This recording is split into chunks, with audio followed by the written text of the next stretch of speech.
5 seconds. Start. Madam Speaker, I rise to present the railway budget for 2012-13. I consider it a great privilege for me to head the strong and vibrant railway family and present my maiden railway budget, which is also the first year of the 12th five-year plan. I am grateful to the Honorable Prime Minister for his inspiring guidance and support in formulating the budget. I am also grateful to the Honorable Finance Minister and the UPA chairperson for their support. It would not have been possible for me to present this budget had I not received the support and confidence of my party, All India Trinamool Congress, and its chairperson, to whom I shall always remain grateful. Above all, I am grateful to the people, as it is only because of their blessings that I have been able to make it to this Parliament.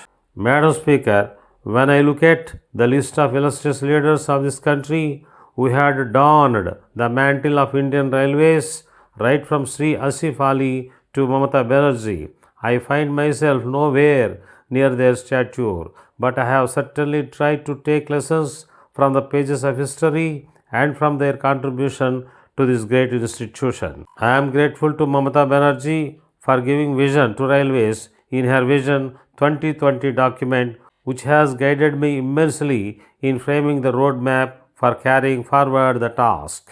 I am grateful to each and every member of 14 lakh strong Railway Parivar, which has not only given confidence to me but has also shown the direction.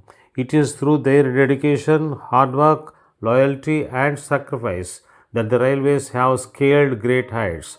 No other organization can perhaps draw a parallel with Indian Railways. Right from the board members to the gangman, it is only this unity which has overcome various challenges and has made the country proud. Therefore, I dedicate to them all the achievements of the railways so far. Madam, when I took oath on 12th July 2011 as Minister of Railways, the railways had just been overtaken by an unfortunate railway accident near Kanpur on 10th July 2011.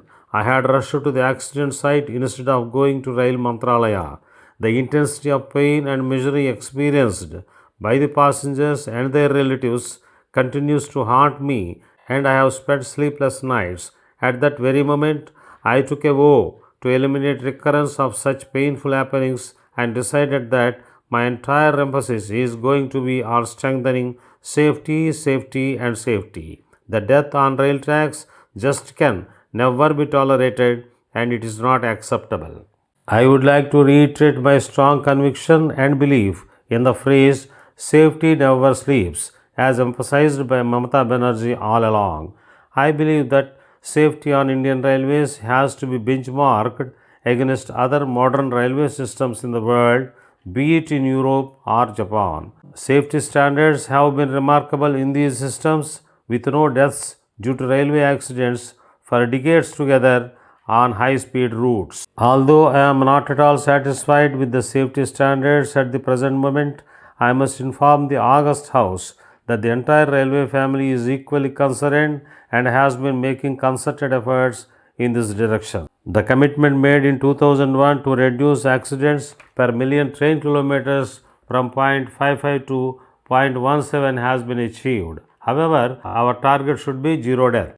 I would like to inform the August House that more than 40% of the consequential train accidents involving 60% to 70% of the total casualties occur at unmanned level crossings. However, funding is an issue which needs to be collectively addressed.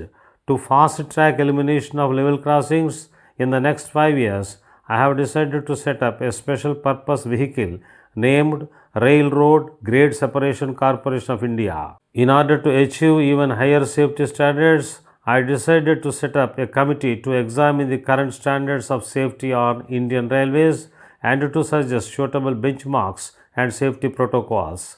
Considering the zero tolerance approach in the areas of nuclear science and aerospace, I felt that the best people to guide railways in determining appropriate safety protocols should be from these two fields. My dear friend Dr. Kasturi Rangan, who himself is an eminent space scientist and to whom I am grateful, suggested the name of Dr. Anil Kakodkar to head this high-level railway safety committee.